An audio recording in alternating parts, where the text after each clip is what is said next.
You are listening to Claret and Blue, an Aston Villa podcast brought to you by Birmingham Live. Episode 7 of the Claret and Blue podcast. We're back at work after Christmas. How was your Christmas? I think I'm going to call this something like the festive review or something. Welcome to Misery FM. Yeah, Misery FM. How was your Christmas? Some positivity to start the podcast, because this is going to be a little negative all one. right, but I don't think that's going to be the diversion we need, because I've put weight on, haven't I? So I've got to go back to Slimming World. I've got to go back. We've all done it. Yeah, I know, but I've kind of done well in the last couple of years to shed some of this puppy fat. But you can do it again, as then? I call it. Yeah, I've got that. I've got the experience of doing it. But yeah, so I've just been resorting to comfort eating. It's a good Christmas, though, isn't it? If you looked at it and you're like, I'll put weight on. You've had a good time. Have I though? Well, football-wise, definitely not. Football has been awful. Nah, let's just talk about my weight, to be honest. I'd rather do with that than talk about Villa. It's been a miracle. It's been a miserable Christmas, we hasn't need it? a miracle, I'll tell you that. Jesus. Other than that one moment, I mean, let's make a 45-minute podcast about Conor Hourihan's goal. Oh, lovely goal. Lovely. Other than that, it's been absolute dog poo. Yeah, keep it PG. It's the first day back into work, and I came on the bus today, and I was just sat there staring out the window. You trying to out-misery me? Yeah, you got the train. It was lovely. It was only 20 minutes. I was coming in, just staring out the window, just like imagining the sad music and the rain coming down, like I was in a sad film. And I was just like, one, going back to work is never nice after Christmas. No. But to come in and have to talk about 3 points for Villa. I think that's what's done it. I think I'd have worked from home. I'd have been sat in my pants eating Quality Street if it hadn't been for having to come and do this podcast. How did you put the weight on, by the way? Is that it? Sitting in your pants eating Quality Street? I don't know what it was, to be honest. Pigs in blankets, I think, as I said, were my guilty pleasure. I've had a fair few of those. Blankets. I went to Harry Potter World. Nice. Yesterday.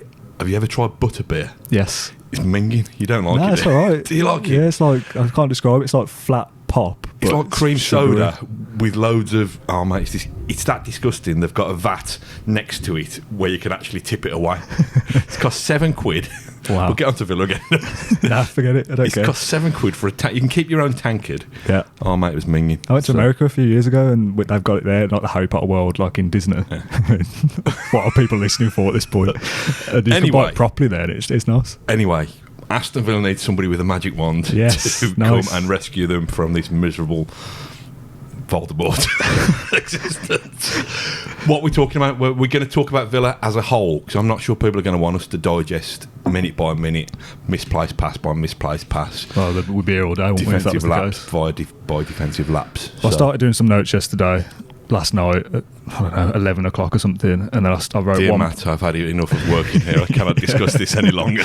I wrote one page and I was like, I just can't even be bothered. Like, there's no point kind of going too in-depth on the game. So I've kind of got some rough notes, so we'll kind of go chronologically, but there's obviously kind of bigger talking points for each game. Yeah. So obviously Southampton, probably the biggest talking point besides just losing to a team below us, which is an embarrassment in itself, is obviously the McGinn injury, which happened right in front of us. It happens where there's a free kick that should have been given in the middle. The referee doesn't give it. John McGinn goes racing over. The ref was involved, wasn't frustrated. he? Didn't the ref, so we're not going to go into this in mad detail, but didn't the ref kind of block off Mark Wesley during the run-up to it, yes. I think? Yeah. He was in the way, wasn't he? Yeah. And he didn't give the free kick. McGinn comes running over and he's running towards us where we sit in the lower Trinity, and his arms are going like this. And I actually laugh at he looks like up for this. Yeah. And all of a sudden he's down, rolling around on the floor, clutching his ankle, and you think, oh God, here we go. And he doesn't go down. Not like that. Hurt, does it? And he looked in pain, and all the players are coming over, and Jack came over speaking to the medical staff, and he looked like gutted. And obviously it's not like a broken leg as if like you could see bone or anything, but they obviously said, we think this is serious, and he looked kind of shaken up. He kind of then limps off. Obviously his foot's dangling in the air, but like they like put the shoulders around him and he walks down the tunnel. So I was thinking, probably not that bad. Yeah, if it was stretcher involved. Be all right. They stretch him off for anything these days, so it's probably going to be all right. Classic Villa. It comes out, it's a fractured ankle and he'll be out for 3 months. Thank you very much. Happy Christmas, everybody. It kind of... That injury shook the game, though. I felt like the players looked like that rocked us losing so early on. You can blame that. There's still a long way to go in that game. But to me, not only are you losing a Premier League quality player in what we're discovering, despite our early excitement, there's a dearth of real kind of Premier League quality in that squad. You're losing that. To me, you're losing a leader. Because there really is a lack of leaders. Some energy as well. Yeah, well, bit of pace, bit of energy, leadership and quality. We're not marking to a great player that we don't have. We're not blessed with those things, are we? Yeah. So to lose that in one kind of enthusiastic packet, one bundle of talent that is John McGinn, and we've said this before. We've said that Douglas Luiz, Conor Hourihane, Marvelous Nakamba, Henry Lansbury, none of them have made themselves undroppable at all. None of them have put two strong performances together really in a row. So for McGinn to be out, like I say, the leadership thing I want to touch upon, because I found that during that Southampton game particularly, that too many players were willing to not go missing. I think that's harsh to say they went missing, but it's too easy to give it Jack Grealish. It's almost like playing school football. Give it the big good lad. He'll score all the goals. He'll sort everything out. To me, that's a dereliction of duty. That feels like the tactic at this point. If you're doing that as a professional footballer, we know he's quality, we know he's gifted, but to place that burden on him all the time, use him as a diversion occasionally, at least pretend to pass to him and, utilise the space that him occupying 7 markers has made for you. Yeah. Don't give it him when he's that tight under pressure and expect him to work his magic all the time. He'll probably do it 9 times out of 10, but you can't do it all the time. And to me, that's a mentality thing. There's too many of these guys who have it's taken them a couple of months to understand the intensity of the Premier League. I didn't think Villa were playing too badly during the first 10 dozen games of the season. That's the frustrating thing, because we've said time and time again on here and on Twitter and all the rest of it that we've been in games, so like we've given Spurs a good go, we've given Arsenal a good go, we've been to Man City in the first half and gave them a good go. Liverpool were winning for 80 odd minutes. Like, there's positives there that you think, as much as we talked about with Ty about that Liverpool game, about the defeat kind of hitting us hard. Yeah. But I kind of feel like, well, can you not take any positives from the first 80 minutes instead of only focusing on the last 10? Like, you were good for 80 minutes. Like, use that as kind of motivation to succeed. Like, but they do, don't they? They can't cope with setbacks. They crumble when there's setbacks. It is disappointing. Now, when they've stretched it to the setbacks coming in the 80th minute, that's only meant a 2-1 defeat from a 1-0 lead. Yeah. Whereas if your setbacks are coming with those goals at the start of the second half, that's a joke as well, man. It is a joke, isn't it? I said in I think it was Norwich. It was one of the home games. I don't know. It's all a blur at this point, especially with it being Christmas. When Douglas Luiz cleared the one off the line, and I was like, we've just made it to 50 minutes without conceding. That was literally on the 50th minute, and I was like, that's the first time we've got to that point in the game for the last 3 in a row or whatever without conceding. It's just poor. It's really poor now. They've just got the hallmarks of a relegation side. Yeah, I wrote that down last night. I was just like, for Watford, like that, and we'll come on to it in a bit more detail later, those kind of performances are what like neutral fans will look at and go, Villa are going down, doing things like that. Yeah. I mean, I'm scared. I'm scared, Daddy, I'm scared. Don't be scared. We've been through this before. We've got more points than last time. Yeah, well, so that's a bonus. That is the kind of you've clutched, and you've found that we've already kind of eclipsed the worst ever Aston Villa relegation tally. Halfway through a season. So how many points did we go down? 17. We're at 18 now. Right. Okay. So we're better than Lescott and Company. Brilliant. I thought you were talking about Vincent Company for a second. I was like, not Lescott and Company. That'd have been a great partnership. Take them as a partnership. Maybe 10 years ago. Okay. Let's bask in that. That's done. In terms of, how many points have Villa got now?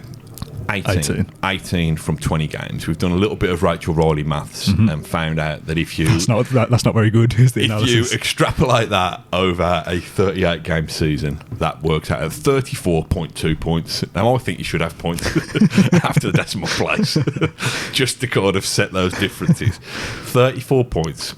I don't think we could bring anybody much cheer, are we? I think in the last couple of years, and everyone else is miserable, so that deal with it. In the last 2 seasons, 35 points would have kept you up, because in 2017-18 we had Swansea staying up with 33 points, and 2019 we had Swansea going down with 33 points. Sorry, so 34 would have kept you up. Yeah.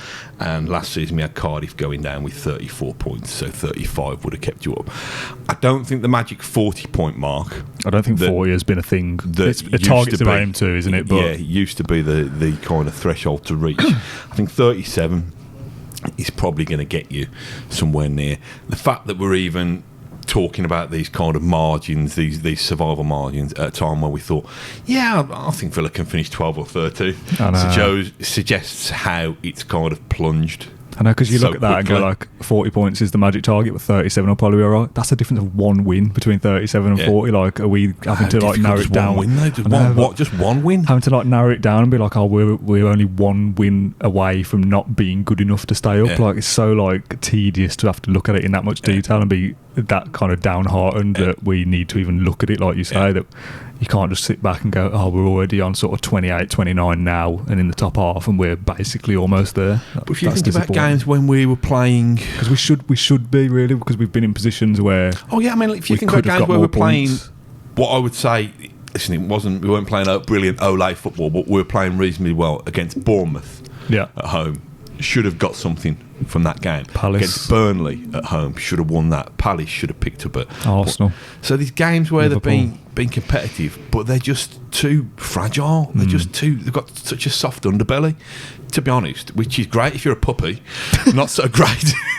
I was just thinking about your dog, to be honest. It's great if you're a puppy, it's not great if you're a Premier League footballer. Or a Premier League club fighting for survival, really. I mean, the one thing that we did say was we did notice a glimmer of Villa being streetwise as a football club during the not even the players, is it? No, but it's not. But maybe they can learn from that, to be honest.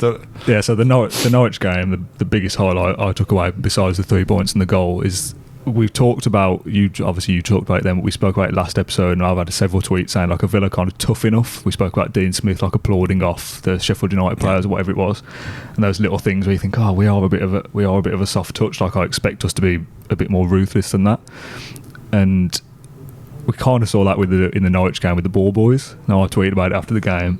Most people were like, I love that. A couple of people were like, that's bad sportsmanship. Whatever, I don't care. I love stuff like that, little petty things. So it was brilliant, like we said, didn't we? When the guy from I can't remember which coach it was, but one of the Norwich backroom staff comes kind of wading into the Villa technical area, because he runs all the way from his dugout in front of we're kind of, I think, C5 or C6, so it's like the block over from Dean Smith's side. He runs all the way in front of us, and it's like, what are you doing, mate? Like, the thing is, as well, Norwich were time wasting from like the 30th minute with goal kicks and stuff. That was like last minute Christmas shopping at Merrill. That was just kind of barging people out. Quick! The time's running down. Did you get what you needed to get? I can't remember. I got a Apple charger, but I didn't get an official one in the end. I got it from Argus from Blackheath Sainsbury's, but it's done the trick. It's done the trick. So good. Phone's charged up now. Kept Mrs. Kendrick happy. Yeah, good. So yeah, I love those little petty things that the ball boy kind of just holds onto the ball until the player comes, and then makes them come all the way to get it, and then gives it them, or then throws it to a Villa player or something, so he has to give it back, and little things like that. There was one for Villa had a goal kick, and Tom Heaton obviously we're 1-0 up at this point. Tom Heaton leaves it, and he's kind of just wandering around, and Pookie comes running all the way over from sort of the 18-yard box all the way over towards the north stand, and the ball boy's holding it.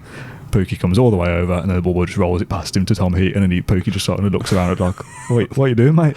I love stuff like that, because it will wind them up, like it will wind the players up. I think you need to be streetwise. You need to kind of make most of whatever advantage that you can have. Either that coach or the manager got a yellow card for moaning. There's a moment where they kind of lost their head and were moaning at the lineswoman as well, or assistant ref, or whatever they have to say now, because they thought it was their throwing or whatever it was. And it's like those little moments that, like, for a team under pressure, I mean, we've talked about it now, it isn't great sportsmanship, is it, to kind of be looking at these little things like, they're like the best parts of the day. To me, but it's those little competitive edges that other teams will take, and if we don't start doing stuff like that, we'll get left behind. So you kind of have to do it because everyone's doing it. I think it's about being streetwise. I don't think it's cheating. I think it's playing within the kind of just pushing the boundaries of the game.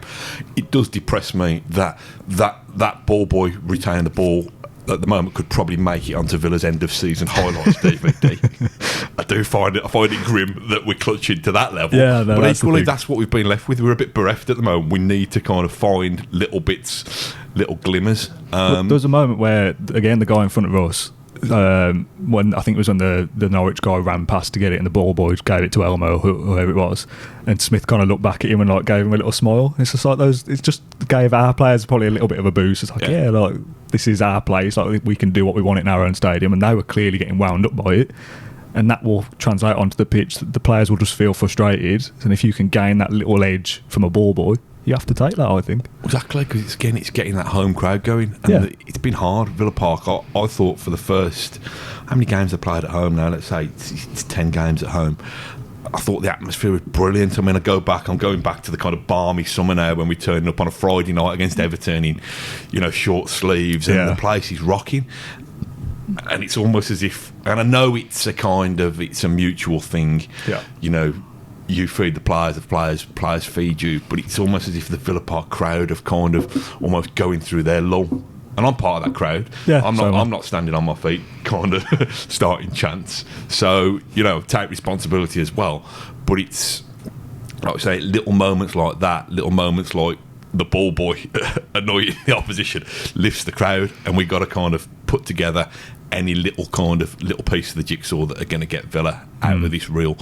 I don't know. I don't want to call it a crisis. I don't want to call it a mess, but I think it's a real kind of... Close to that. A real sticky situation now. On the ball boy thing, we won't kind of do this to death, but do you say that JT had done... Yes, yeah. given a little kind of pep talk to some of the ball boys earlier in the season? That. There was a game early this season. I can't remember which. It was after Everton, I think. So one of the ones between then and now, yeah. Between Everton and Norwich, JT came to the ball boy in front of us and just kind of gave him a message in his ear and then pointed at the other ball boys, and I was like, so I'm looking at it more so than the rest of the game. I've got a thing for ball boys, clearly. Not like that. And all of a sudden the ball boy runs off to the one next to him, like they're separated, aren't they? And he speaks to him. And then a minute later, he goes and speaks to someone else. He speaks to someone else, and then I'm looking, still looking, and down like the corner flag by the whole end, like you can still see each ball boy going around to the rest. And I'm saying to my dad, like, JT just told him to tell the others something. I don't know what. Probably bring your boots. It's probably start time wasted or do this, do that. And I didn't really see anything that day that made me think, oh yeah, that's what he told him to say. But I would imagine it's along the lines of, don't give the ball back so quickly, or try and drop the ball or whatever. So just little moments like that you can kind of hang your hat on and go, oh, at least we're trying to be a little bit nasty. You're listening to Claret and Blue, a ball boy special podcast from Birmingham Live. Right, let's talk about the ones who okay, you get my phone out for this because I couldn't be bothered to the write ones on the up. pitch. Do you want to talk about Norwich a little bit? Was there any positives from Norwich for you? Just the goal. To be honest, Courtney Hawes was pretty good. I thought. Yeah, for one game only. Yeah, I really don't want to. I put in my notes. I called because I was trying to find a PG word for what the ball boys were doing, and I came up with ball boy tomfoolery. Oh, rather than ball boy housery. Yeah. I didn't want to go for that. Housery. Yeah, just a bit of tomfoolery is a good description of what the ball boys were up to. It was just a bit of ball boy bants, wasn't it, really, to be honest? Christ. I did put that wingers was an issue. The midfield balance is still an issue. Have Villa got wingers? Oh, that's bad, isn't it? It's so annoying. Like, well, I want to come on to like the summer recruitment later, specifically like as a whole. I just feel like... Is that just the kind of taste to keep people involved? Yeah, we'll come on to that later. Yeah, so far we've talked about Christmas, travelling to work and ball boys, so we'll talk about football a little bit. Thing is though, we're talking about Villa, but I'm actually laughing for the first time about Villa. So it's therapy for you, it's a good start. I'm crying inside, but if you're laughing, that's good. Sitting with my head in my hands. The wingers. I don't know whether I said it in the last episode, but I mentioned about I wanted to see more of Jota. I've said it to somebody in private. See enough now, yeah. I was like, he feels like a bit of an enigma to me. That like, is he going to be good? Is it like we've not seen enough of him to fully judge him? Like, there's that one assist that he got for Wesley against Everton, the game of the season at this point. It's like, oh yeah, there might be something there. Like, he looks like a decent player when he's come on in little sparks. I want to see more of him. We've seen more of him. probably brilliant, is it? Can't still judge over that, fair. But it doesn't fill me with great excitement. But I suppose that's or hope. It's a player coming into a side that's already struggling, isn't it? The only players that come into a side struggling and do well are Jack Grealish types and Tyrone Mings types. It's an interesting one with wingers, isn't it? Because I think on their passport it says profession winger in brackets. I reserve the right to be a bit flaky. I'll play well 1 week and I'll play not so well the next week. Now at the moment I'd take that 1 week of playing well from any of them, because at the moment the fact that none of them, and by them we're talking Anwar El Ghazi, we're talking Trezeguet. That was actually the highlight from Norwich when Ty tweeted that bloke behind was calling him Tresemme rather than Trezeguet. Love that. I did nick your joke about an hour after you'd made it. I know. Someone tweeted me, tagging me in your tweet, like, look what this guy's done. I was like, I've killed it. Sorry about that. Dan made a good gag about head and the shampoo gag about head and shoulders. I nicked it. We've settled our artistic differences or similarities. Anyway, what we're talking: Trezeguet, El Ghazi, and now Hotta. Yeah, wingers can be flaky, they can blow hot and cold, but so poor have they been. That sounds a bit like a bit of a Yoda sentence. So poor. You got alcohol in that mug, or? I wish. I know, with this waistline. Get me a beer. So I've got a bit of cold coffee, actually. I'm just give me a perk. Thanks. So poor have they been. That sounded horrible, by the way. What, a slurp? Yeah. So poor. I'm going to get to the end of this sentence in a minute. So poor have they been that Aston Villa's best player was moved centrally for one game, and he excelled there, but he excels wherever you're playing, to be honest. But what I'm saying is, Codger, is this you're talking about? No, I'm not talking about Codger, funnily enough. I'm talking about the ball boy who stands talking about Jack Grealish.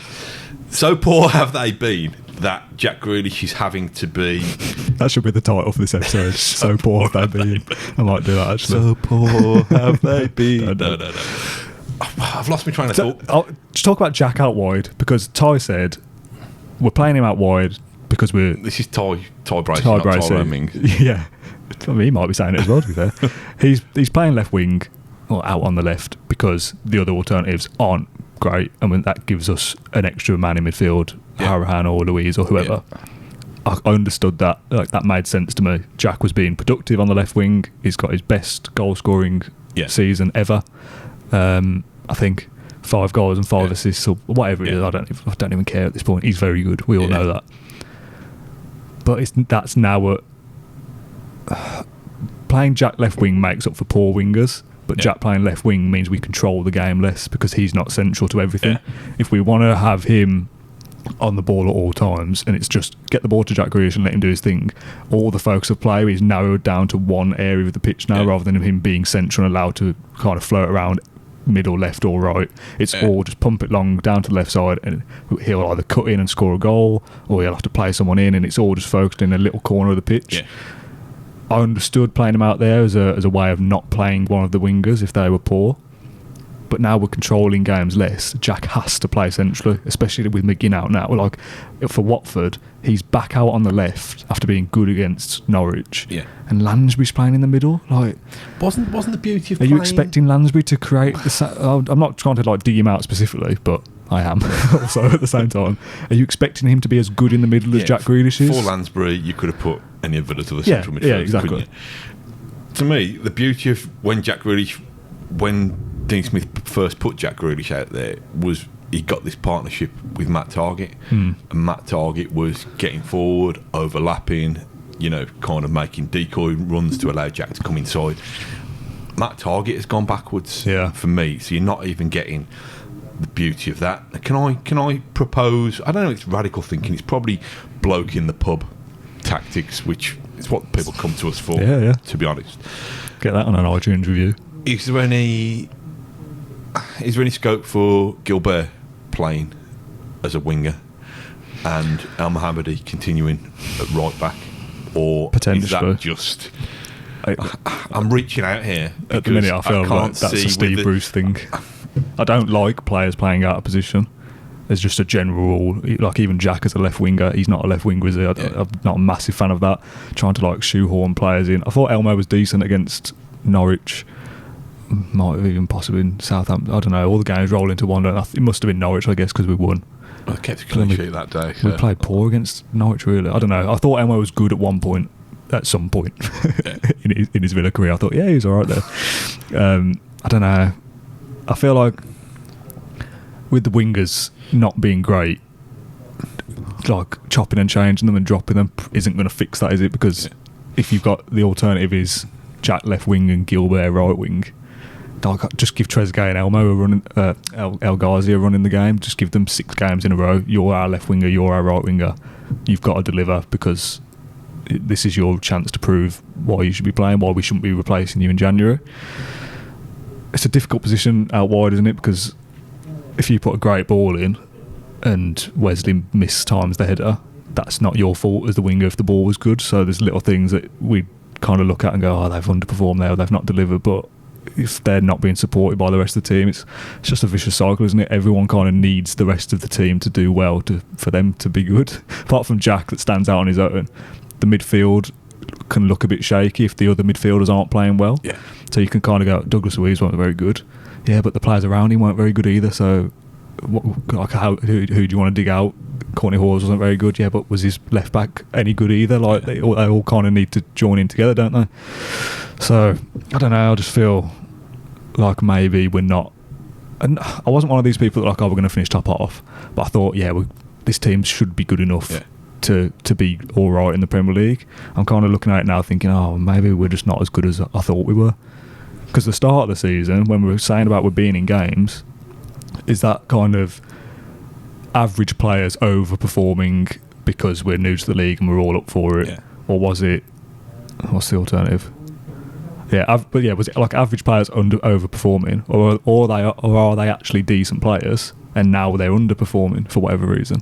Because at the start, you looked at some players, they're all right. If you've set your level, you can play at that level, whether you're overperforming or not. If you've shown that you can play at that level, you can play at that level. The worrying thing for me is that when we got, you may beg to differ. Our 4 best players are probably down the spine of the team. You've got Tommy Heaton in goal. You've got Tyrone Mings, although we know that he had a bit of a wobble. You've got Jack Grealish and you've got John McGinn. Now, we started the season, we played probably, I know we lost Jack for a couple of games, we played a dozen games with those 4 in the team, and we still weren't winning football matches. Now, albeit we've gone to play against Arsenal, but Arsenal aren't great this performances season. Were still decent-ish though, weren't they? We celebrated a point at Old Trafford where Watford have gone and beaten them. Yeah. Do you know what I mean? So even when we've I suppose it doesn't really always work like that, does it? No, I know that, but even when we've had our strong performances haven't yielded points. Yeah. So if we can't win games, but I suppose Norwich, with our strong performances, Norwich on Boxing Day, we were lucky to win that. So kind of sometimes it will balance itself out. With Norwich, kind of when everyone kind of gets all sort of doom and gloom about lose to Watford, you're going down.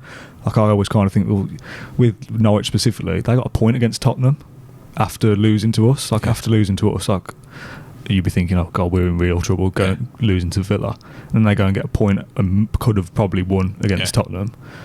The difference is Norwich were unlucky to lose against us, and they played well and continued that against Spurs. With us, we were lucky to win against Norwich and got found out against Watford, which is seriously worrying. I think that's my biggest concern. It's probably a good time to touch on the Dean Smith situation, really. Listen, I'll put my cards on the table.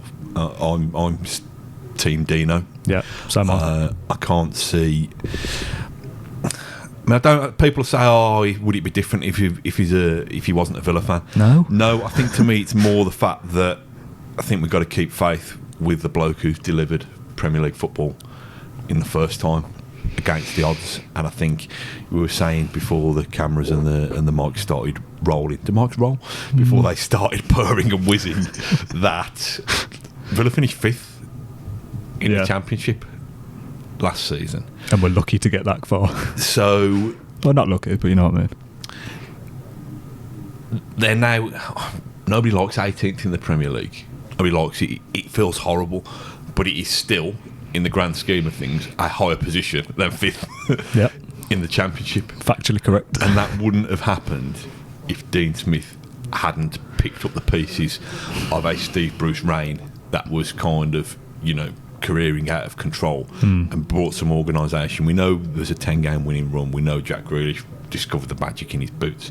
And I suppose people could say, well, maybe somebody should come in and be the one who picks up the pieces of a Dean Smith. I know, but who? I don't want Villa to be a kind of, knee-jerk all the time. We had this situation. That's how we got to the trouble we got into the first place. Well, think about it. Villa lost their way under Paul Lambert. I'm not sure they ever knew what way that was, to be honest. But they lost their way.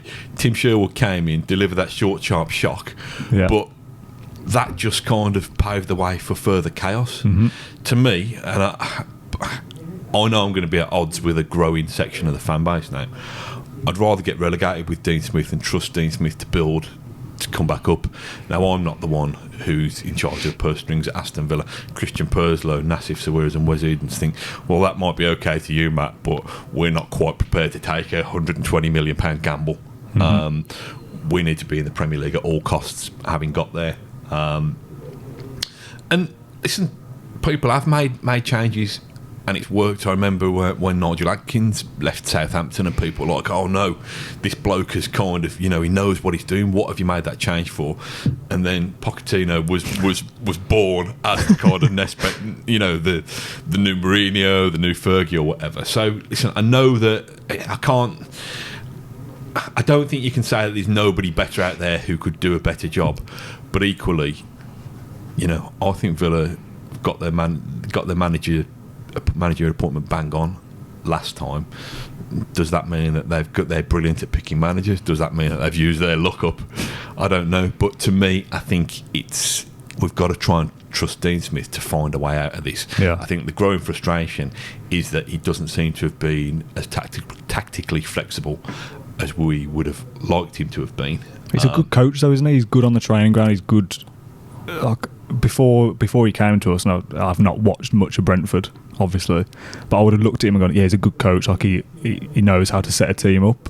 Whereas now you look at it and think, you look to him and think, well, change it. Like you must be able to see what we like. Yeah. I'm no football manager, but I can see that what we're doing at the moment isn't working. Like surely they can see the same. Yeah, so there must be something better than this. Why aren't we making changes? That's frustrating. There must be an alternative reality that doesn't see you go down to 10 men. Sorry, go the opposition. Yeah, like Watford, 1-0 down, bad enough as it is. They go down to 10 men with half an hour to go or something. You think, right, here we go. I did a tweet saying we have to take advantage of this now. Thanks for that, Villa. Make me look stupid on Twitter once again. Well, even if you were just kind of outrunning the opposition and out battling the opposition, even if you lose that game 1-0, that's basics, isn't it? Whack the kitchen sink at Watford. But I don't know. I think it probably helps having a couple of away games, to be honest, in terms of the mood at Villa Park. Because I think if Villa would have come back... The atmosphere at the end of the game against Watford wasn't great, apparently. If Villa would have come back to Villa Park on New Year's Day, I think it would have been a kind of a real pressure cooker. I don't think it's a free hit. I think people are going to demand that they go to Burnley and get a result. Got to win. Got to win now. Every game is must win now, if it wasn't already. Like we were looking at the points total before, weren't we? When we looked at 5 games between now and Burnley. How many points? Every game's must win, because if they won every game, that would take them into Europe just about. Pedantic. But you know what I mean? Like every game until you get that win. Yeah. Every game is a must win, if that makes sense. Like if we don't, who have we got? We've got Burnley away, then Man City. Oh dear, Man City. But then I think we have Watford or Brighton. I'm looking at my fixture list and I've written down the home games and the away games, not in order of like who plays who. Throw a Rotherham in there, or Liverpool under threes or something in there, just to. But you've got Burnley, Watford, and Brighton in 3 of the next 4, so those games are must win. If you lose to Burnley, Watford is a must win. Got to get out of the bottom 3 as soon as. Yeah, and I think the fact, we've seen Southampton have a mini revival, if you like, but the fact that Bournemouth are not too far away, Brighton are not too far away, West Ham obviously are not too far away. Villa not cut adrift. Back in, what year is it, down 15-16, back in 15-16 Villa were effectively down by Christmas. Now they're not cut adrift now, they've proven, albeit probably 4, 5, 6 weeks ago, that they can be competitive. So this is where Dean Smith earns his money. This is where he needs to retain the trust of Team Smith, people like me or you, but more importantly, he needs to retain the trust of Team Smith people like Christian Perslow, to be honest. And he can only do that by affecting positive change. Yeah. If he believes in his system to such an extent that 4-3-3 at all costs is the way, and he just has to tinker with the personnel from time to time, we need to start seeing some evidence of it. I would think, knowing Villa fans as I do, that if Villa lost 1-0 at Burnley on New Year's Day but hit the crossbar 5 times and kind of battered down the door there, I think people would think we can see it, we can see signs that this is working. But I think it's the kind of the forlorn kind of sorry kind of, I don't like to say toss it off because I don't think it's a very nice phrase but I also don't think that this set of footballers are doing that. But I think I tweeted after the Norwich game after the Southampton game, that they need to be braver on the ball and off the ball. They need to take responsibility. They need to run faster and run harder and work harder and tackle harder, and actually just kind of give the impression that if Aston Villa are to be relegated this season, it will be not for the want of trying, that they're battling, running their little socks off to stay up. I don't see that enough. The only one that was doing that was Jack.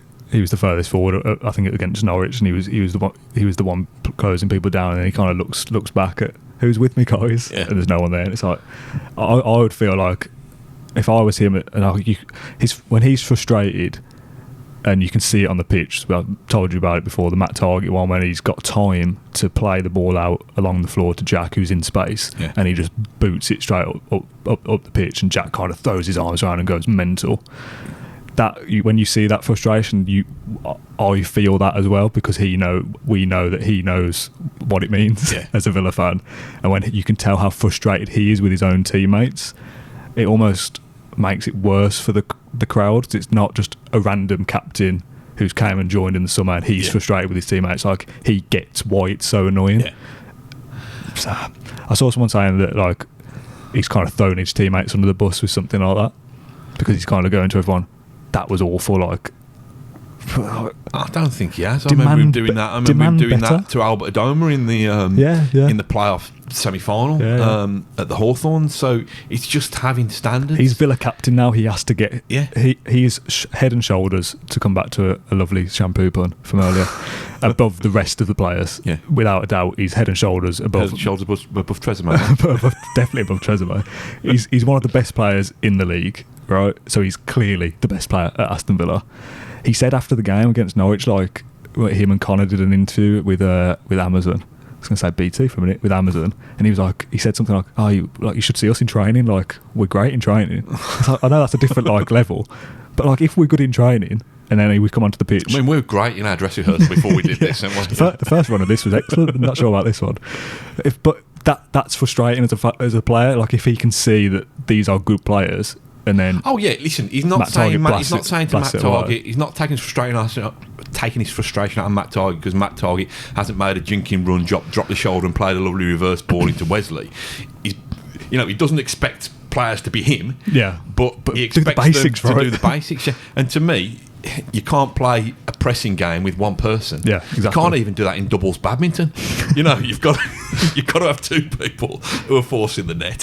So what's the point? If he's doing it on his own, what's the point? It's a team game. Yeah, that's the thing. Like, coming back to what you said about Dean Smith, I'm Dean Smith in as well. I think it was the one that you weren't on. Even if we went down, I don't think from a Villa perspective, on our experience, there isn't a better man to get us promoted, because he's the one who did it before. Just on pure logic, he's already done it, so I'd give him the chance to get us back up again. Now obviously it's easy to say, oh well, if he takes us down, we'll come straight back up. If that doesn't happen and we stay down, we're in real trouble again. For life. Yeah, exactly. But if we are to go down, mass changes happen anyway. Changing the manager as well doesn't seem if Dean Smith gets sacked, say Burnley lose 4-0, say Villa lose 4-0 on New Year's Day, Dean Smith gets sacked, big, one-line statement, we would like to thank Dean for his efforts, blah, blah, blah, blah, blah. What will happen? John Terry will be given the caretaker manager job. And nothing will change. So Probably. If John Terry can't influence that dressing room from the role that he's got, drilling them on set pieces for a start, then what's really going to change? Yeah. I don't think Villa are going to go and get some kind of magic man, back to Harry Potter, are going to get some kind of... Listen, I might be wrong, but I think, stating the obvious, the pressure's on Dean to find the solutions. Yeah. He's got to find the solutions, and he's got to find them quickly. From a very basic level, I'm seeing things on Twitter, let's go all out for Pochettino. I mean, give your head a wobble. It's not going to happen, is it? The guy that's overachieved with Tottenham gets linked with Real Madrid, Arsenal, Man City, Man United, everyone. Yeah. It's going to come to Villa in the bottom three. I mean, how much have you had to drink this Christmas if you think that's a genuine possibility? Allegri from Juventus, again. It's not going to happen. If we sack Dean Smith now, it's going to be an Allardyce, a Pulis. It would have been a David Moyes. Like, West Ham have gone back to David Moyes. Like, do we want to do something like that? Should we get Paul Lambert back? Like, what are you what are you expecting to change? Like, obviously, like, I'm being very naive that there's probably a great manager in the German league or something that could come in. It doesn't feel like that would happen to me. It feels like we go for a safe option in a Pulis. Like, imagine, oh god, it feels like what we did with Bruce. Like, oh yeah, we'll get Steve Bruce in. That at the time, that was like, oh, this is a disappointing appointment. Back to when Dean Smith got the job. Who were the other contenders? I don't know. Thierry Henry? Yeah, exactly. Yeah, that's the alternative route, isn't it? Like an unknown, untested. Was it Rui Faria from Chelsea? Like, if we go down that route again, we haven't got a crystal ball. That could work. We could finish on 50 points, and it'd be the best second half of the season since last year's second half of the season. But that's not going to happen, is it? If we're struggling, I think sacking the manager, as much as I'm Dean Smith in, you've got to ask questions. I'm not saying that Dean Smith in, everything's happy. It's definitely not. We are awful at the moment. These 3 games should have been at least 6 points, 7 or 9 ideally. To come out with 3 is horrific. Yeah. I'm not going to dress it up as I'm Dean Smith in, so I'm saying this is all right. It's unacceptable and things have to change. But I feel like, and I know it's a different league, but something in Dean Smith got us to win 10 in a row. Yeah. Now, regardless of the level, that's an unbelievable achievement in sport, to win 10 games consecutively. Yeah. I trust in that man's ability to be able to find the fix, and I'm not saying we'll win 10 in a row again, but we need to win, 6 or 7 games to be about right? What does that give you? Another 18 points? Yeah. Gets you to 36. So we need to win 6 games from 19. Yeah, which is not impossible. Which is 1 in 3, isn't it? Yeah. But 1 in 3. So if we won 1 and lost 2 for the rest of the season, which would be rubbish, we'd still be alright. Like, it doesn't seem that difficult to be able to do that. It's not beyond the realms of possibility. If these things happen, they need another way of scoring goals. Yeah, the January window's coming up, isn't it? January window. The thing with that, though, is also that, I mean, I can't think of a player off the top of my head. Dwight Gale. If you sign him, I'm not saying he's the answer, you need him to score goals immediately. Like Darren Bent, when we signed him in under Houdet, you need him to come and score on his debut and start affecting matches straight away. If you sign Dwight Gale and he scores 1 in 6, pointless. Yeah. Like, we can't pin all your hopes on, if we sign a couple of players in January, we're going to be fine. They need to hit the ground running immediately and need to start winning us points. So it's kind of like, things need to change. I don't know what. As that, I don't think the pressure. I don't think the manager's the answer. If Villa was to bring a couple of bodies in January, I don't think the pressure is all on them, because what you would hope would happen is that it would lift the levels of those around him. And we've seen and we've said that this squad, albeit kind of a 13, 14 man squad, can compete. Well, they can compete. That first 11, Tyrone Mings in there, McGinn in there, Jack in there, Tom Heaton, Gilbert, Engels at the start, Target at the start, Harahan. That starting 11 is good enough to stay in the Premier League, I think. But now we're seeing, when you lose some of those players through injury and through loss of form, there's no one else behind that 11 to come in and make a difference. You look to the bench, and again, I'm probably being a bit harsh on individuals. I'm looking at Championship players. Lansbury is a Championship player. Codger is a Championship player. Well, they weren't, but they were Championship fringe players. Jota, again, they were Championship fringe players, Lansbury and Codger, in a team that finished 5th. Yeah, and now you're saying yes, Henry Lensbury, have a go at midfield, mate. Yeah, and in the Premier League, the shape and the way Smith set them up to play wasn't getting results when John McGinn was playing in there. And also, then you make changes against Watford, and then you make changes to your changes at half time, proving that you got it wrong. And it's kind of, I guess, good in a way to at last recognise, okay, we need to make changes because it's not working. But if you drop your wingers and then you go, oh, excuse me, El Ghazi, we need you back for the second half, like, again, it just all feels a little bit disjointed. I'd rather somebody acknowledge that they've got something 100%, wrong. But and you'd hope that El Ghazi would have what we call the Harahan effect. When he's been left out, he comes on, he scores a goal as a substitute, or his first game back he does well. You know, we know there's a problem beyond that, getting the third or fourth game. I don't mind Smith experimenting, because what's happening is not working. Yeah, true. But then I kind of look at it and go, from your build up from Boxing Day to the 28th, like the decision to start Henry Lansbury and put Jack back out wide, is that a decision you look at as a coaching team and think, that'll win us the game? Yeah, what's Lansbury done on that? Jack, I mean, I doubt they've trained on the 27th anyway. They've probably just had light recovery work. What has Lansbury done or said to you or bought you for Christmas to convince you that he starts that game? There's been games where his last game away at Sheffield United, he was fairly anonymous that day. There'll be people that will kind of throw the Harahan thing at us that we rate him. But there's been games where you look at it and think, oh, Connor should have maybe started that game. Whereas I would never look at Lansbury and go, oh yeah, you should have started that. And then all of a sudden you move Jack back out on the left when he was good in the centre against Norwich. It just doesn't make sense. It doesn't make sense. That's one of the first times I've looked at a team sheet and gone, that's the wrong lineup. Yeah. I kind of understand it's got rotation and make changes and fitness and all the rest of it. Things weren't working, so you changed the personnel. But that setup, I don't know. Again, I feel sad. It's difficult because you look at the games we got left, and I've put them into home and away. Home form is, you look at, you need to do, if you do well at home, you should be okay. Home games we've got, and at this point in the podcast is me just reading fixtures now: Man City, Watford, Tottenham, Sheffield United, Chelsea, Wolves, Man United, Crystal Palace and Arsenal. Now you look at this season so far and think, we've had some tough away games, we've played all the big boys away and they've got to come to Villa Park now. And when you're playing well, you think, a Man United or an Arsenal come to Villa Park who aren't what they used to be, and we might nick something there, which is true, that's fair, that could happen. But now you look at it as a team that's struggling and think, Arsenal, Man United, Chelsea, Wolves, Sheffield United, Tottenham, like they're all difficult games, and they're the games that we're pinning on, if we're at home you need to win.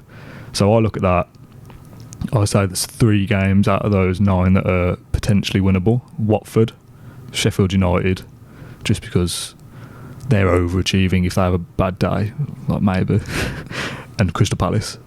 And then maybe you nick something against a Chelsea on an off day, or a Wolves or a Man United or whatever. Probably got more chance of getting something against Arsenal and Man United than you have against probably you have against Watford and Sheffield United. It's a shame that Man United and Arsenal are a bit near the back end of the season where we're all going to be panicking though, isn't it?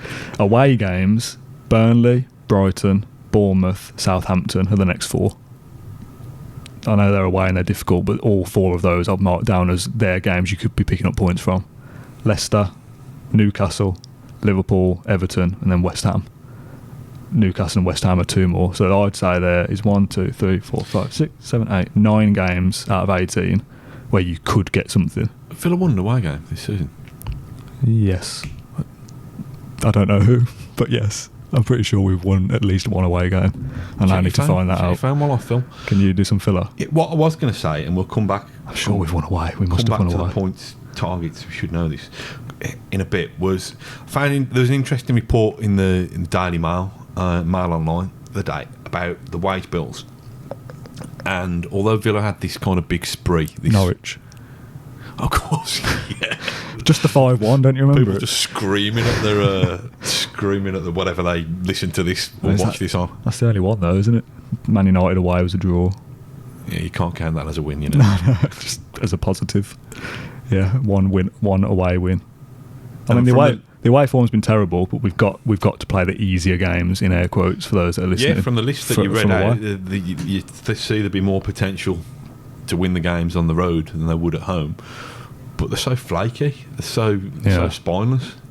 But I suppose if the positive to the home games is, and again this is relying on the fans to play their part as well, if the atmosphere happens like what we saw at Everton and we're right behind the team, because we're going to have to be, because you've got to support the team, haven't you, because we will be in a crisis at some point if things continue in the way they are. You've got to be up for Wolves at home, Man United at home, Chelsea at home. Because if the bloke next to me started singing, not on his own, I'd probably wait for another 10. I'd start singing. But how do you... You start it? Oh, I can't, mate. You've heard me sing? Yeah, that's true. You're happy to do it here, but not... Probably finish us off, wouldn't he? I don't know. Everyone get me with the microphone on the pitch like when Big Ron announced the sign of Dean Saunders all those years. Get me on to whip up the crowd before we start the game. We just all need to be better, don't we, I guess? And the players need to have showed us something as well. Like you say, if we... Like Man City, right? I'm not saying we're going to play Man City at home and win, because it's very, very, very unlikely.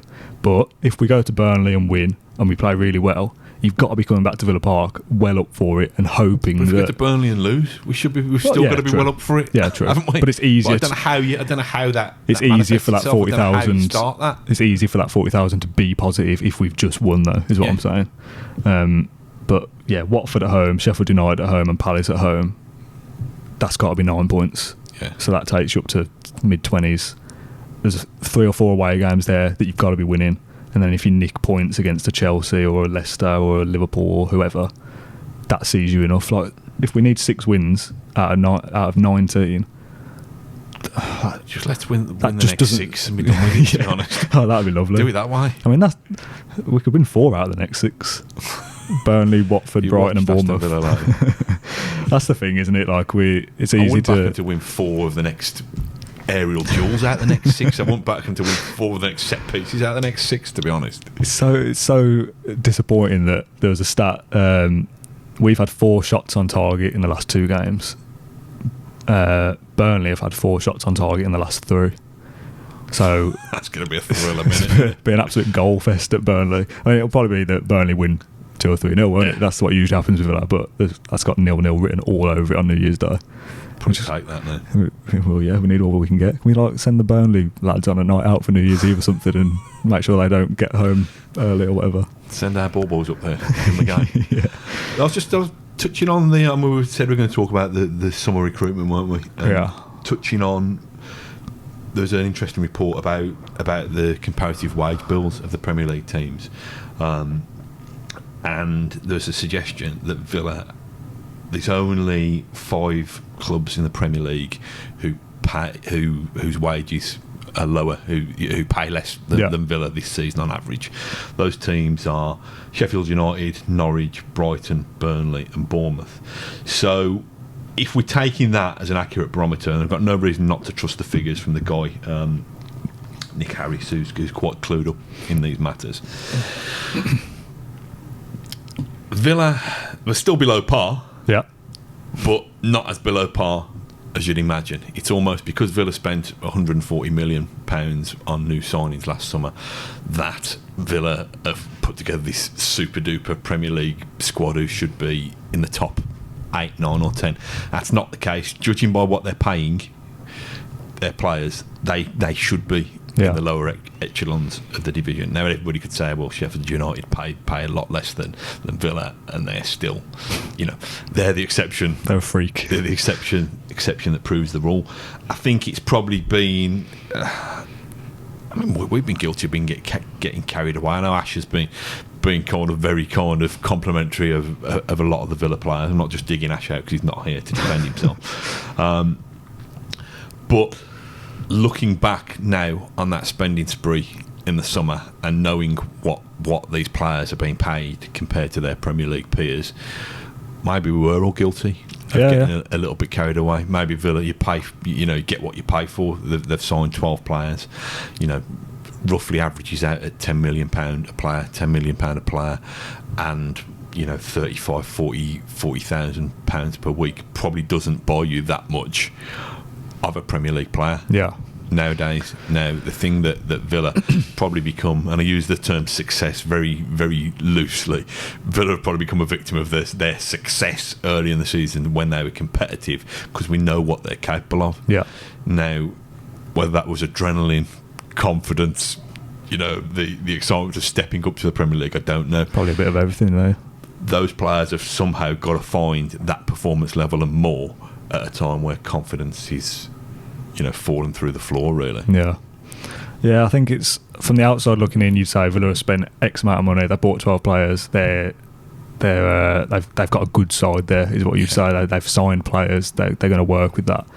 We had a squad of about 6 people before signing those players. We had to make those signings to fulfil a team sheet. So, like you say, it's difficult because I look at the names now very differently to how I looked at them at the start of the season, where you think, oh yeah, good player, decent player there, good player. Whereas now you look at it and think, maybe 2 or 3 out of those 12 that I think, they'll be here for the quote long term. Yeah.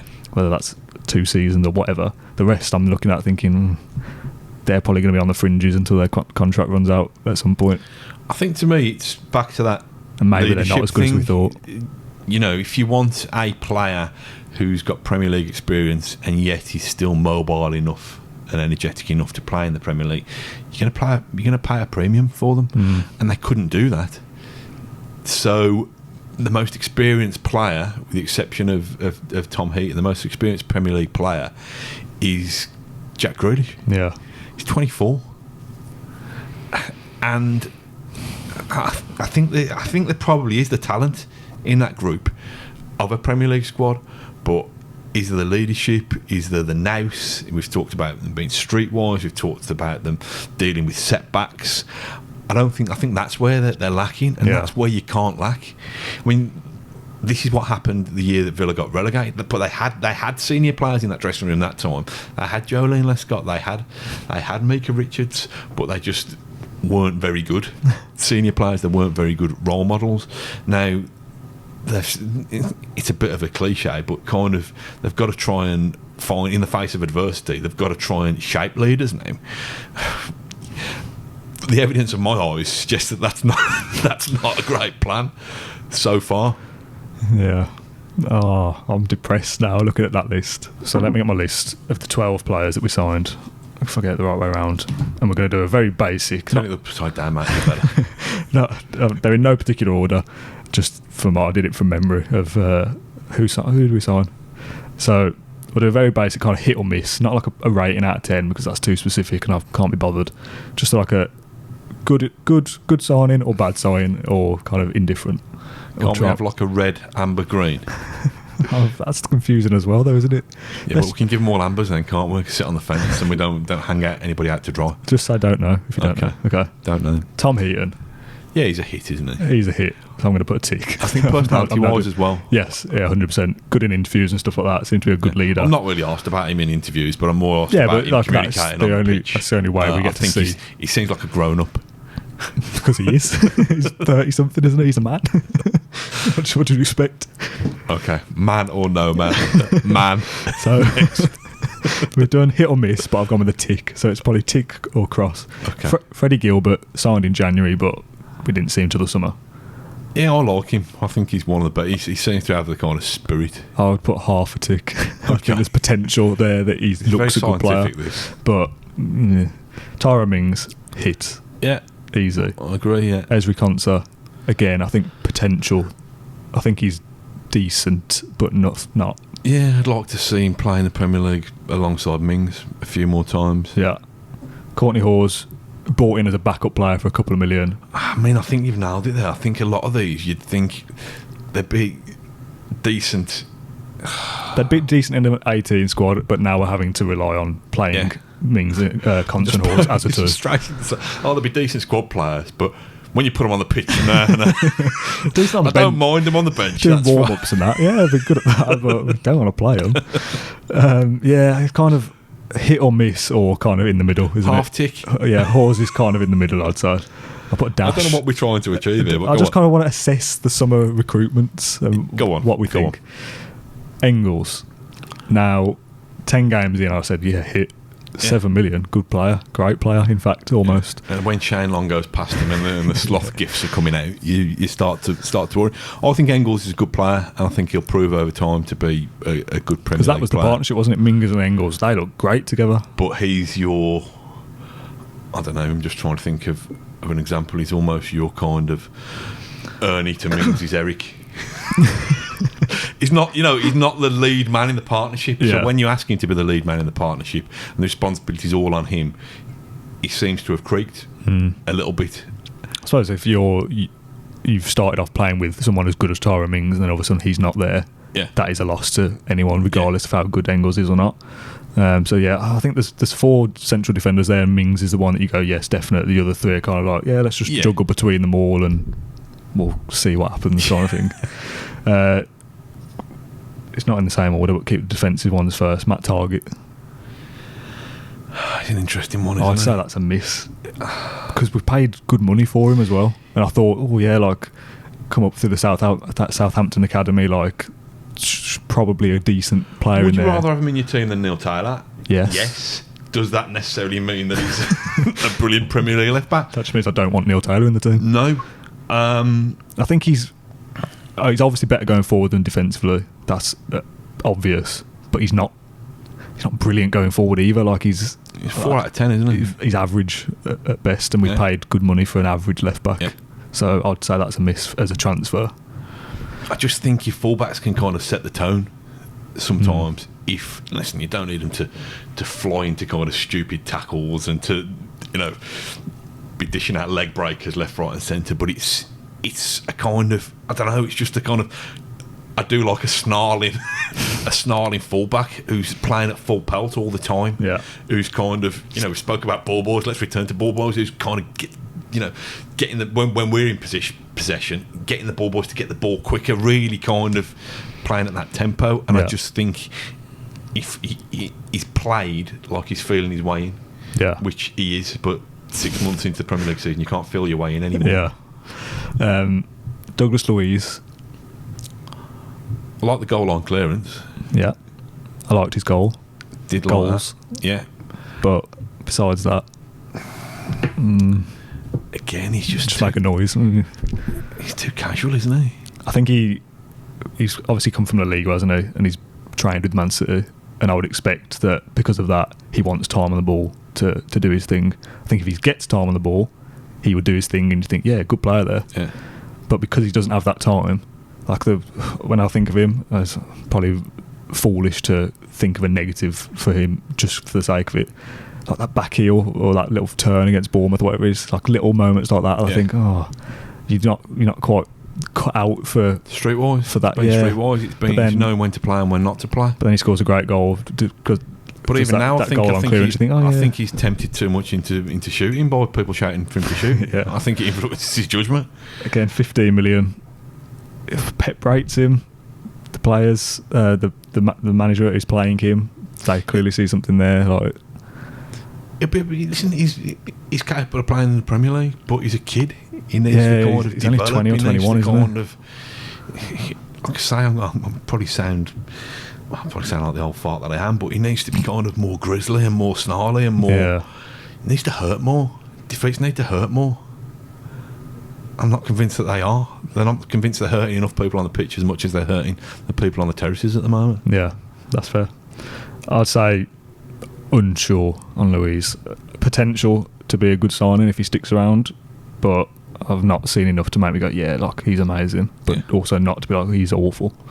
Nakamba, again, feels very similar, probably more inclined to the awful part, especially on the last few games. I thought he's got this recent habit of trying to claim assists, hasn't he? Trying to set up rubbish the other day. Because his defensive mistake comes before that goal line clearance, doesn't it? And again, Jack goes mental at Nakamba for that. He just kind of lets him bounce off his thigh, and it's very kind of lackadaisical. And again, take responsibility. Whatever area of the pitch you're at, take responsibility. Again, a player that's probably, if he's got time on the ball, probably all right, but you don't have that in the Premier League. I know that's a cliche, especially in the position that we are as well. Like when teams press us, you've got to be quick. And I did a tweet after Watford, or during Watford at half time, I think. We can't retain possession, Like, that's such a basic element of football. If you've got the ball, keep hold of it. If you've got it, nothing can go wrong, essentially, unless you do a Leandro Bacuna a few years ago and boot it back up the other end. If you've got the ball, it's up to you then to control what the game where the game goes. Appalling. If you can't keep hold of the ball for more than 2 or 3 passes, that's what sees you go down. It doesn't. You can blame VAR for this, and we had bad luck here, and this ref did that. If you can't keep the ball when you've got it, what do you expect to happen? You're going to give the ball away, and you're giving the opposition more chance to score. It seems so basic, and I'm not saying that the coaching staff can't recognise that, but we can't sit here and go, Dean Smith out. He's not the one losing the ball. He's not the one who's got time to play it and blast it up the pitch. Don't concede goals because of concerted periods of pressure. No, we've sussed in stupid mistakes. You think teams don't even need to press us that much because they think, oh, well, they'll give us the ball eventually anyway. If Douglas Luiz isn't at the right place at the right time for that great block against Norwich, we've got 1 point out of Christmas. Yeah. At best. Because that's possibly at 0-0. I don't even remember. But do you know what I mean? Like, it's us. We're the masters of our own downfall. We do so many stupid things. But if you can't even keep hold of the ball for a couple of passes, like I think it was potentially Southampton. It's like I'm at the game, so I don't hear the commentary. But it must be Heaton, Engels to Target, back to Engels, back to Heaton, Gilbert. Here comes Jack, 100 yards deeper than he needs to be, back to Target. Like, we're just ping. Like, our possession stats must be massively out of whack because when we've got the ball, we just ping it around defence for a bit. Long ball up to Wesley. He either miscontrols it or he's nowhere near it, or the ball is poor or whatever, and it comes back to you, and you're back on the back foot again. And then we get the ball, bit of possession at the back, long ball forward, and it's like we've got to be more creative than that. Like, there's some decent players in that side that can unlock a defence. On the ball. If you've got the ball and your only tactic is to pass it around for a bit, look for an opening, go long, and then you're on the back foot again, and then you're prone to a mistake as well, that's what gets you relegated. Imagine that team with that Jack. Oh, hey, it's not even worth thinking of, is it? If it wasn't for Jack and Tom Heaton, we'd be bottom now, without a doubt, and on about 4 or 5 points. Bleak, isn't it? Worse than the season when we went down. Bleak. So does that mean that the team is worse than that side? Because that seems impossible. Because that team was awful. Like, those players aren't as bad as the team that went down, but we're so reliant on Tom Heaton pulling out a couple of wonder saves and Jack Grealish being creative at both ends of the pitch. Yeah. Besides from that, you lose McGinn and you lose Mings, and the rest of them are kind of looking around going, well, what are we supposed to do? Who do we play the ball to? We need Conor Hourihane to come on and ping a goal against Norwich to get us 3. The only points over Christmas, the only goal that mattered, was a substitute coming off the bench and having to pull out a wonder goal. Like, it's just really poor. Right, back to your list. Where do we get to? And Nakamba, miss for me. Jota, miss. Yeah, agreed. Trezeguet, kind of in the middle, leaning towards a miss. I think Trezeguet's a miss as well. Was that Ghazi signed this summer as well? Yeah, he was. He was made permanent in the summer. Yeah. So again, I've seen glimpses from him and Trezeguet to a certain extent. Trezeguet had a decent game at the back end of November or something like that, where he's like, oh yeah, he looked alright, and then he played the next game and he was awful again.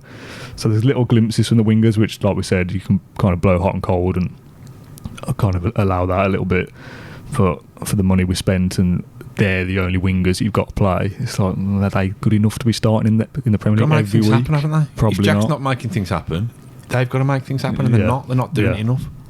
And the last one is Wesley, who has to go down as a miss. Well, he does go down as a miss. 20 million, and he's a goal scorer that doesn't score goals. To really simplify it, I think he's been better in the Christmas period. Actually, I think he's probably had his better games in the last couple, which is, I mean, maybe that's the whole team is poorer, so he doesn't look as poor as he usually is. But he had a decent chance against Watford. That header, he's got to bury that. I know. Great Foster's save. A great goalie. It's a great save from Foster. But I don't think he could have done much more, Wesley, there. You think? He's headed it into the ground. Well, yeah, obviously, but I mean, physically, I don't think he could have done. He's headed it into the ground intentionally or not. That makes it a little bit more difficult for the keeper. It's a great save. I don't think he could have done more with that. Yeah, I think he should have scored. Yeah, he could have scored, but you know what I mean. I think he should have scored. I don't think it's Gordon Banks Pele. I think it's a great save. I think he's got to score. Anyway, it has to go 3-1. Yeah, well, yeah, exactly.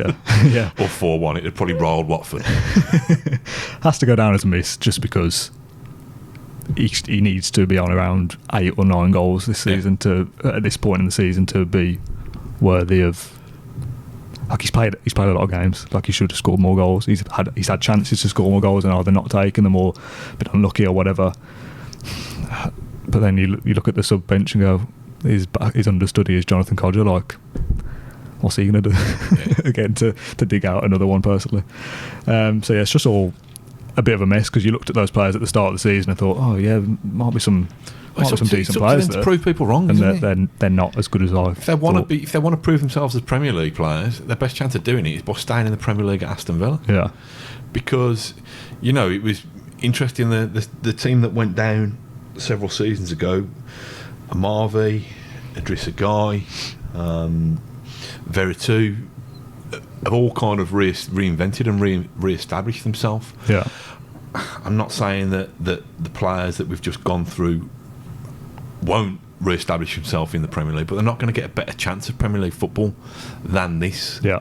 And I know that if Aston Villa went down this season, teams would cherry pick Jack Grealish, John McGinn, Tom Heaton might get another gig in the Premier League somewhere, and Tyrone Mings. Yeah. Now, I don't think many other signings would have people knocking down the door for them. So, we've spoken about Douglas Luiz and Nakamba. If they're finding the Premier League hard going, are they suddenly going to be much better in the Championship? I don't know. I think it's time for them to prove themselves. It's a proper kind of cliche alert, but it's time to stand up and be counted. Yeah. It's time to take responsibility. Which is what Smith said after Watford. This is in their hands.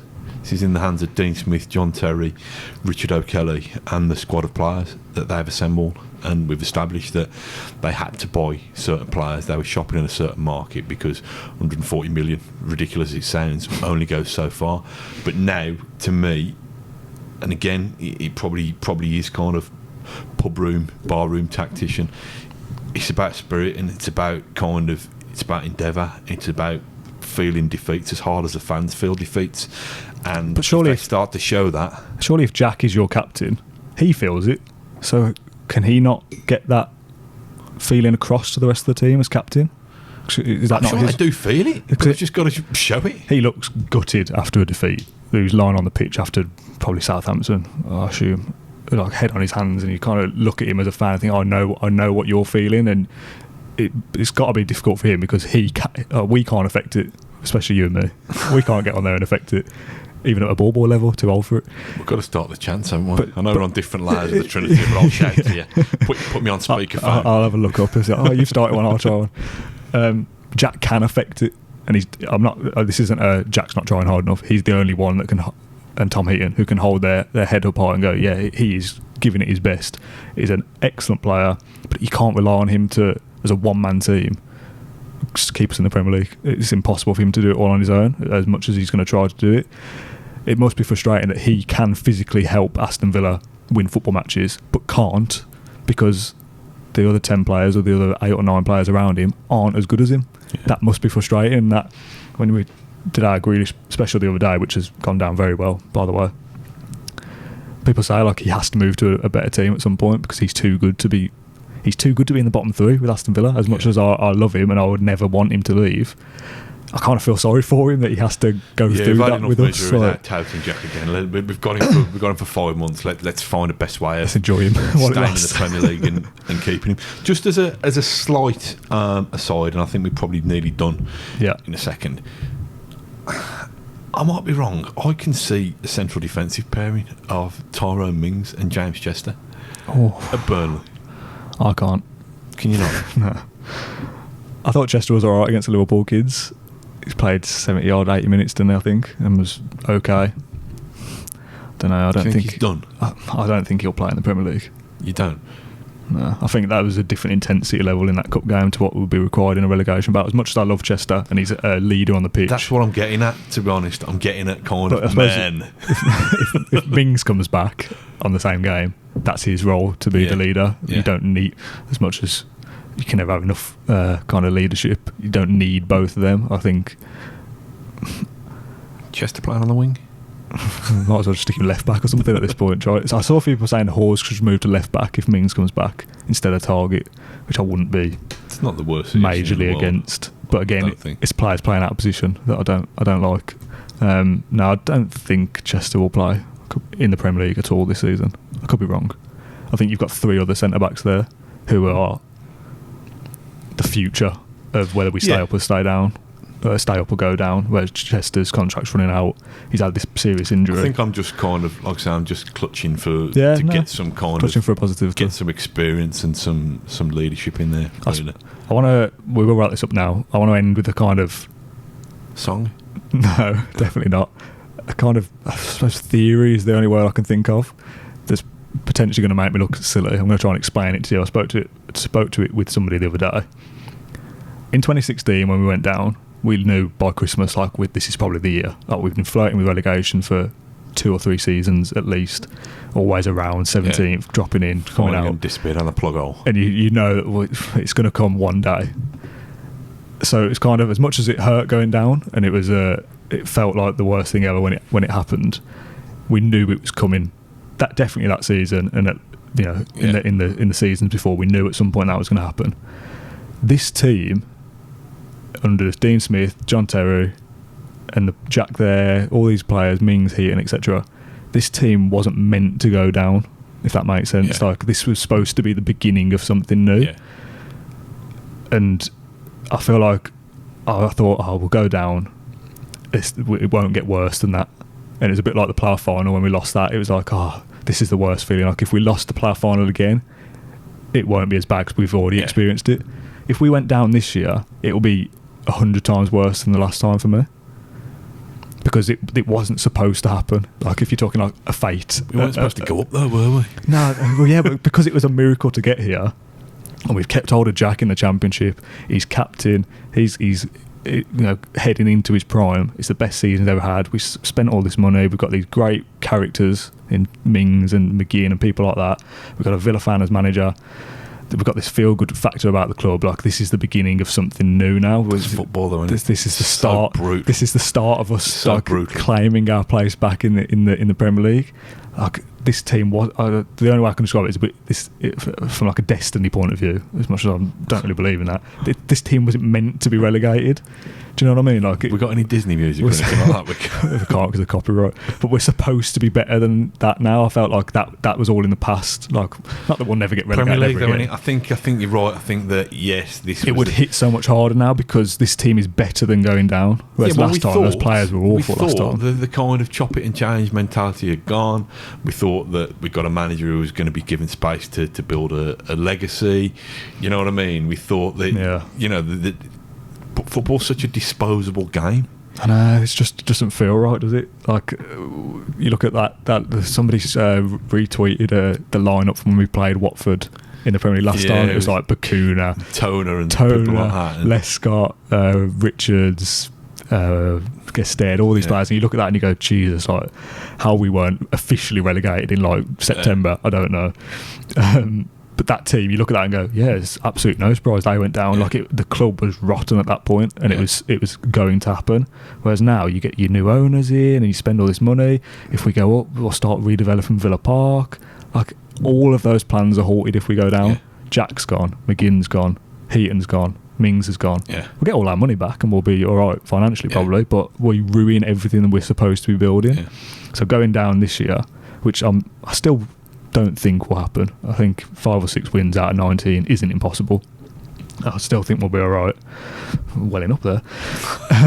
But this team is meant to be better than what we're doing, and that's why it's so frustrating and disappointing this time around. That last time it was kind of, what do we expect with wasters like that playing for us, essentially? This team is better than where we are, and we've literally seen it this season as well. Got to prove it then. So why aren't they doing it now?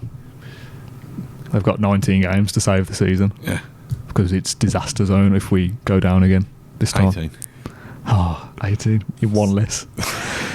You got to win 1 in 3. That's not hard, I don't think, on paper. And 1 in 3. It's not even we're not asking for a lot, are we? We're not saying like, we need to be getting 6 points from every 3 or whatever. I'm looking forward to going back to Slimming World now.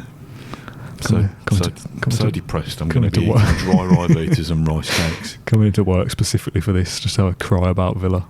It's bad, isn't it?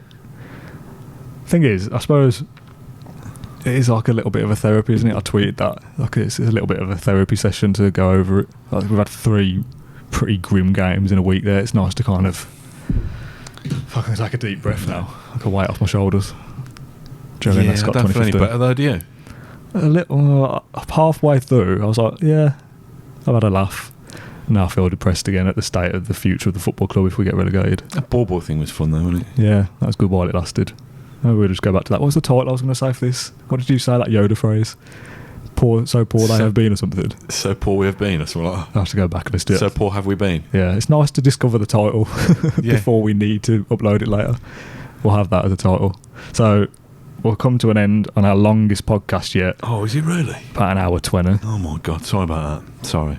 It's almost as long as a football game, isn't it? Should we just go for another, 6 or 7 minutes-ish to get to the 90th minute? Yeah, just want to kill a bit of time. Concede a couple of goals don't in the pass last me minute. the mic. Still got time to concede a few last-minute goals. So thank you very much for listening or watching this podcast.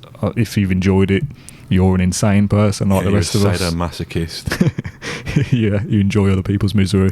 But we're all going to do it together, aren't we? There's 1,500, 1,000 people listening to this who are all feeling the same things we are. You might disagree with our opinions, which is fair. You might agree with them, also fair. And you might want to give us a 5-star rating on iTunes, which is also fair. Get some iTunes reviews in. We asked for them last time for the mug competition giveaway. I've not picked a winner yet, so we're going to roll that over to next week. Just get a few more reviews in there. There's been some nice ones, actually. Whether they're genuine or not, or whether it's just so they can win a mug, doesn't matter to us, does it? Doesn't matter. Honest, yeah, if you don't listen to the podcast and you just go on our feed, it looks like we've got loads of great feedback. So regardless whether they're genuine or not, doesn't matter. Perfect. So yeah, thank you for joining us on this miserable Monday morning. Happy New Year! Is it even Monday? It's Monday, yeah. I mean, no one knows what day or date it is, do they, at this time? So yeah, New Year. We'll play Burnley on the 1st. So our next podcast will be, is it next Monday, I guess? Yeah. What's the schedule for? Can we sneak one in later in the week or not? Maybe. Let's not promise that. Let's we did that last time, didn't we? We did that for Boxing Day. For next Monday. Yeah, so possibly later this week after Burnley, if not Monday, something 6th, I think. 6th of January 2020. 2020? Yeah. The year that Aston Villa survived the Great Escape. Oh, okay, let's call it. Thank you very much. Bye. Thank you for listening to Claret and Blue and Aston Villa podcast. If you enjoyed today's episode, then please do let us know. We love hearing your thoughts and comments. We'll be back soon with another episode. Until then, up the Villa.